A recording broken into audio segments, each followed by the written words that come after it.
Good afternoon, everyone. Can you all hear me? Yes? All right. First, I want to thank the ECAT for providing us with a speaker system today, as our system is not working, so I appreciate that very much. On Memorial Day, we recognize and remember the service and sacrifice of our armed forces, men and women, who have given their lives defending our nation at home and abroad.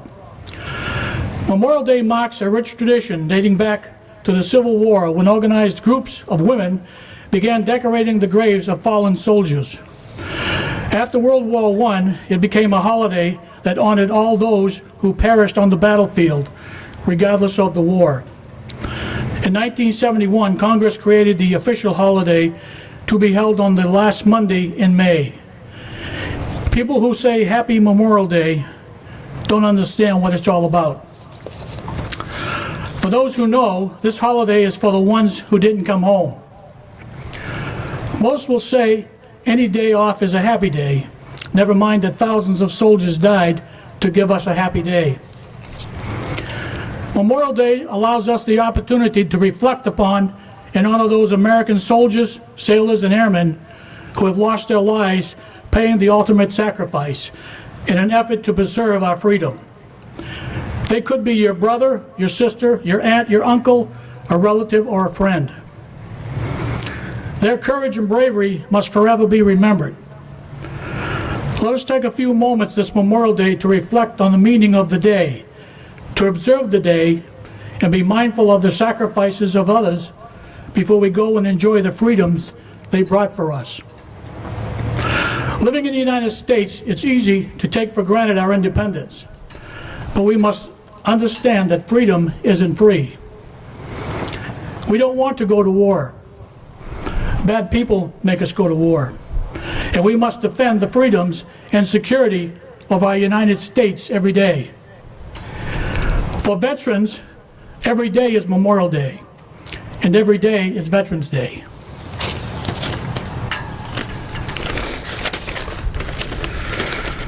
May God bless every fallen veteran and their families still among us. At this time, I'll have our chaplain, Tom Botello, come up and give us a sermon. Tom? Thank you. Uncover.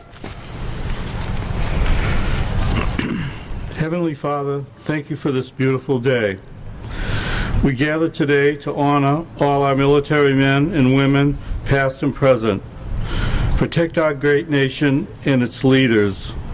Bless our country with freedom, peace, and righteousness. Through thy favor, may we meet at last before thy throne in heaven. We praise thy great name forever. Thank you. Amen. Amen. Thank you, Tom. Thank you, man. At this time, would all the Boy Scouts, Girl Scouts, Daisies, Brownies, will you help me in the Pledge of Allegiance? You all know how to do that? All right. Present arms. I pledge allegiance to the flag of the United States of America and to the republic for which it stands, one nation, under God, indivisible, with liberty and justice for all. Order arms.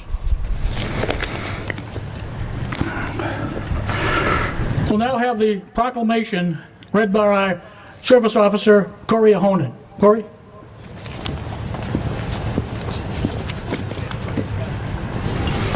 The Commonwealth of Massachusetts, a proclamation. Whereas, while the nation was still recovering from the horrors of the Civil War, people in cities and towns across the country gathered to honor those Union and Confederate soldiers who had given their lives celebrating the first Decoration Day. And, whereas, after World War I, the nation came together again to honor those who had fallen in the service of their country. Renamed Memorial Day, the last Monday in May, is when people remember and honor the memory of all the men and women who fought and died in all American wars and conflicts. And whereas Throughout our country's history, thousands of Massachusetts citizens have fought in wars and conflicts to defend our safety and way of life. And whereas their legacy of patriotism and dedication to country is an inspiration to all Americans. And whereas it is appropriate that all Massachusetts citizens remember the bravery of those who gave their lives so that their sacrifices serve as a reminder of the cost of our freedom. Now, therefore I, Charles D. Baker, Governor of the Commonwealth of Massachusetts, do hereby proclaim May 27, 2019 to be Memorial Day, and urge all citizens of the Commonwealth to take cognizance of this event and participate in its observance. Given at the Executive Chamber in Boston this first day of May in the year 2019, and of the independence of the United States of America, the 242nd, by His Excellency, Charles D. Baker, Governor of the Commonwealth, Karen E. Polito, Lieutenant Governor of the Commonwealth, William Francis Galvin, Secretary of the Commonwealth. God save the Commonwealth of Massachusetts.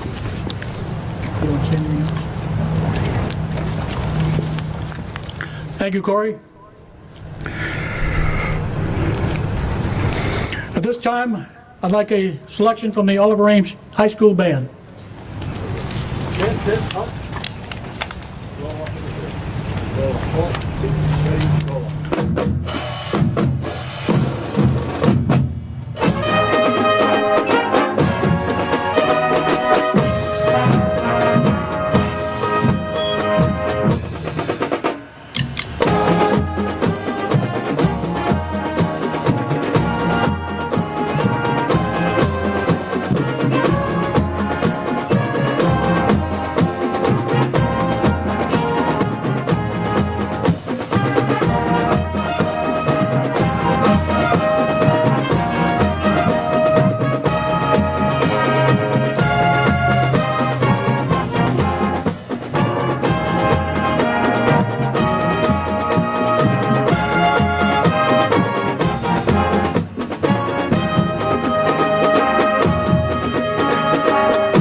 Thank you, Rob.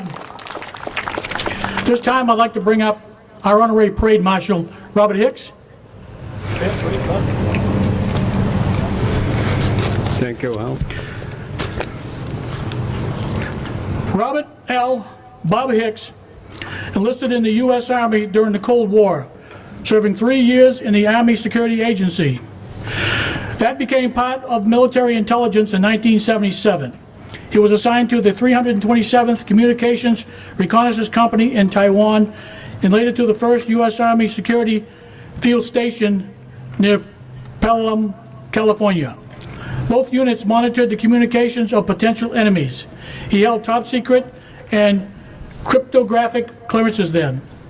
He is a 26-year member of George S. Shepard Post 7 American Legion in Easton.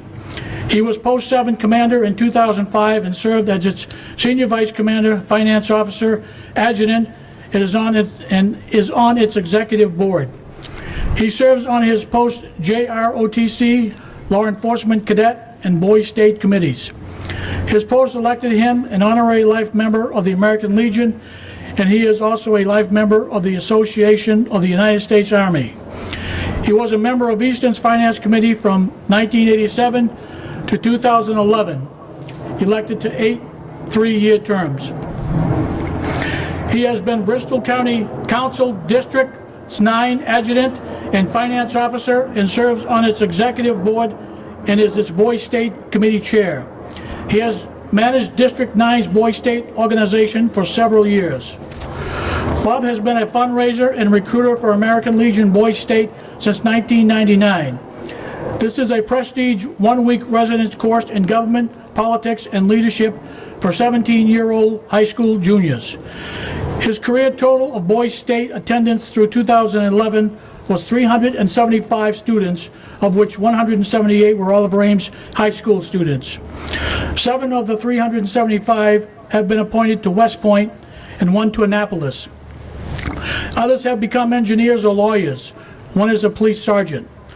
At least one earned a medical degree at the top of his class. One is currently a PhD candidate for Harvard. He has raised funds to pay for 27 more boys in 2019 for a new total of 402. Bob served on Easton's Finance Committee from '87 to 2011, being committee chairman 5 times, and served on the former School Building and Site Committee during the expansion of Oliver Ames High School. He served 2 years on the Physical Policy Committee of the Massachusetts Municipal Association, 2008-2009, and was president of the Association of Town Finance Committees in 2009. He earned a bachelor's degree from Northeastern University on the GI Bill and has an MBA degree from Northeastern. He taught courses at Northeastern University, Bentley University, and Massasoit Community College. While teaching at Massasoit, he also taught business courses in the correctional institutions in Bridgewater. Ladies and gentlemen, I now give you our Honorary Parade Marshal, Robert L. Bob Hicks. Thank you, Al.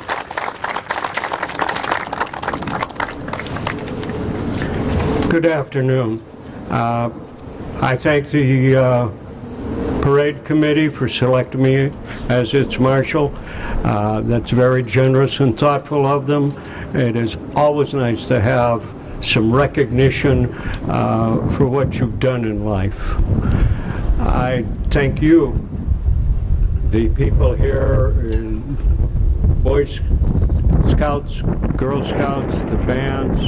Thank you all for being here for this ceremony, and I thank everybody who either marches in the parade or stands and waves back.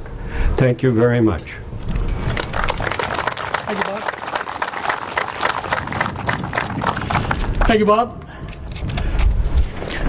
And now we'll have our speaker, Mr. Ed Hands.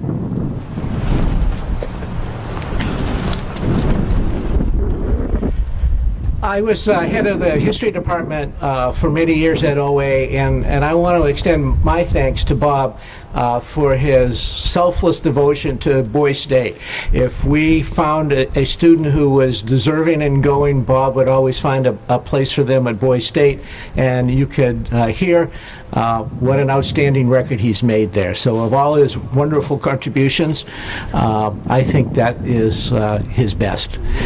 Now, I've spoken here for many, many years. It actually turns out it's several decades.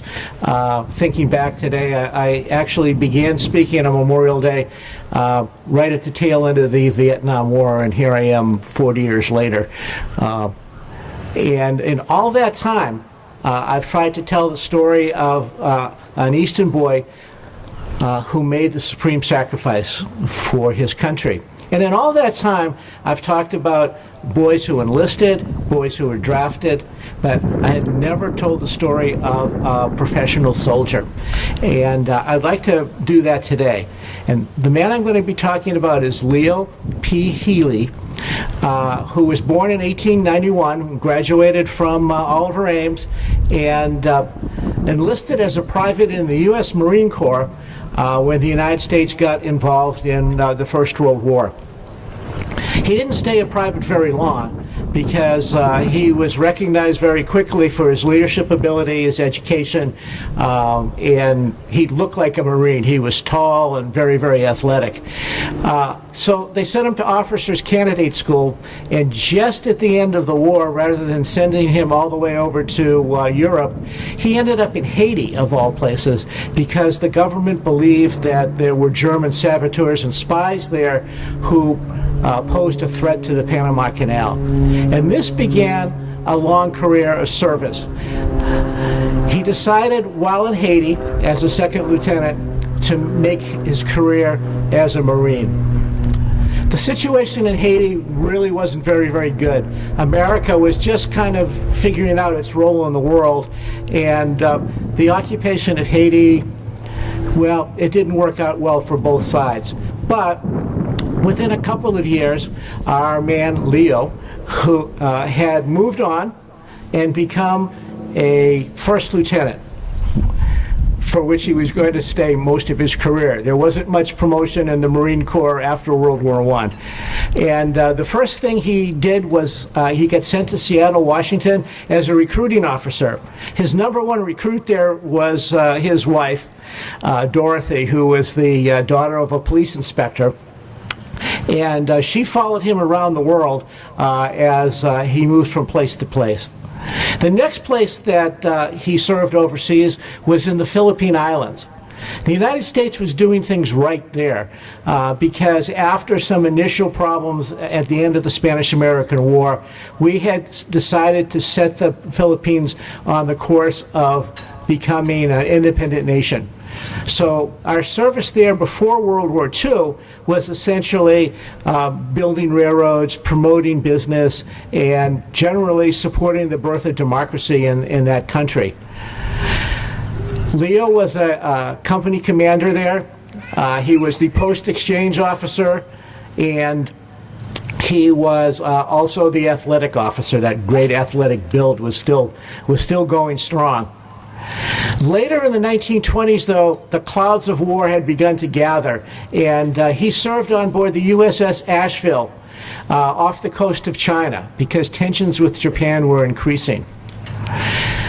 That was not an easy duty. He left his wife behind in the Philippines with their 2 children, one of whom was born in the Philippines, and he served in China for 2 years. Back in the States, recruiting, but he really wanted to serve in action. And the only action for Marines at that time was in the country of Nicaragua. Nicaragua was, it's what we would call today a banana republic, and the United States had gotten involved there because of business interests. But by the time that Leo was stationed in Nicaragua, things had changed. Instead of supporting the political party that was for big business, we were actually supporting the elected government that the people had chosen against a group of bandits and rebels. After a month or 2 of orientation, Leo was given the rank of captain, finally, after 13 years in the Marines, and was sent off to lead a detachment of the Nicaraguan National Guard, much as military advisors still serve all around the world today. In January of 1931, he led his detachment against a group of bandits who were threatening the central region of Nicaragua and won a decisive victory, for which he was commended in dispatches. Sadly, however, approaching age 40, he came down with malaria and died in Managua on February 17th, 1931. The first full-time military person, the first career officer from Easton to serve. He wasn't alone in that strange country when he died. Augustus Downey of Easton also served in the Marine Corps and was the first person to tell us here in Easton and Leo's 11 brothers and sisters that he had passed after serving his country for 13 years all around the world, marking the first time that this new breed of soldiers and sailors in Marine Corps had helped support America's quest for freedom across the entire world. So God bless Leo, and God bless all of our soldiers and sailors who have made that supreme sacrifice. Thank you.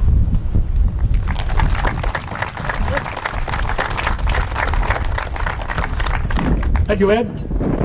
This time I'd just like to recognize some VIPs who are here. Our chairman of the Board of Selectmen, Dottie Funagetti, and all the selectmen. Thank you for coming out.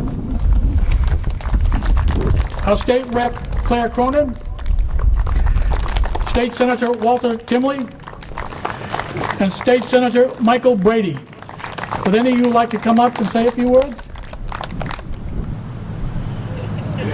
Don't be bashful. Okay, we'll get you at the next one, all right? And now we'll have a selection from our Canton Legion Band.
Thank you, Canton Legion Band. At this time, James McAvoy, come up and help me read the war dead.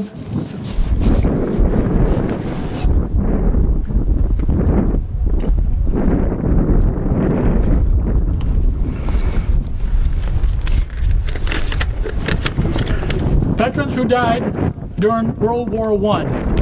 Winfield, Skidmore, Knowles. Camp Devens, April 3rd, 1918. George Shield Shepherd. Villers, Tournelle, France, May 4th, 1918. George Francis Schindler. Bella Wood, France, July 18th, 1918. Oliver Ames Jr. July 29th, 1918, Massy Farm in France. Jeremy F. Sullivan. Camp Upton, September 25th, 1918. Chester Rice Smith. Northeastern, October 1st, 1918. Lawrence Howard Swift. Fort Bliss, October 18th, 1918. George Philip Workman. Boston, December 15th, 1918. Veterans who died during World War II. Patrick F. Shea Jr. Italy, July 16th, 1943. Oliver Ames Parker. Hamilton Field, California, July 24th, 1943. Frank W. Hewitt. England, March 13th, 1944. Anthony Ponce. France, August 21st, 1944. Robert E. Hagelin. France, September 30th, 1944. John Texera. France, October 26th, 1944. Albert E. Ham. France, November 9th, 1944. Stanley H. Smith. England, November 21st, 1944. Evan Sharp. Wilmington, Delaware, November 21st, 1945. I got it wrong. Anthony F. Souza. Missing in flight off of Charleston, South Carolina, April 11th, 1945. Robert E. Chisholm. Germany, April 17th, 1945. Paul E. Farrell. Honshu Island, Japan, December 25th, 1945. Brian Nolan. The area of the Pacific, May 11th, 1946. Robert F. Fernandez. Korea, June 21st, 1948. Veterans who died during the Korean War. Robert F. Thompson. Baltimore, Maryland, June 19th, 1953. Veterans who died during the Vietnam War. Edward F. Smith. Vietnam, February 4th, 1967. Robert J. Todd. Vietnam, May 9th, 1967. Kenneth W. Scully. Vietnam, May 26th, 1970. Veterans who died in the service of their country. Leo P. Healy. Nicaragua, February 17th, 1931. James T. Victoria. Germany, November 24th, 1983. Owen M. McGarry. Germany, November 12th, 1988. Sean M. Turco. Florida, September 29th, 1992. Elsa L. Trampholm. Orlando, Florida, September 24th, 1992. Staff Sergeant William J. Callahan. Al-Anbar Province, Iraq, April 27th, 2007. Thank you, sir. We'll now have a placing of the wreath by our Chairman of the Board of Selectmen.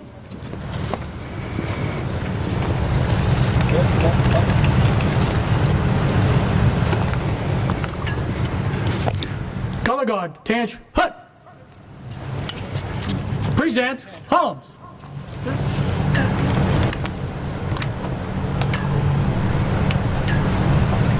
Ready? Aim. Fire. Fire. Fire.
This concludes our service, but before we go, I just want to mention that the Canton Community Band presents The Longest Day. It's a free concert.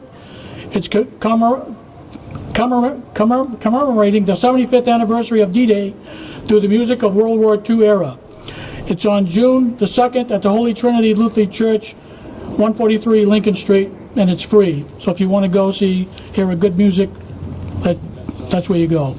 So thank you all very much. We're going to form out here. It's going to be police, the fire, the color guard, the marchers behind it, then the Oliver Ames High School band, then the Brownies Boy Scouts, then it'll be the other band, and then any cars behind them.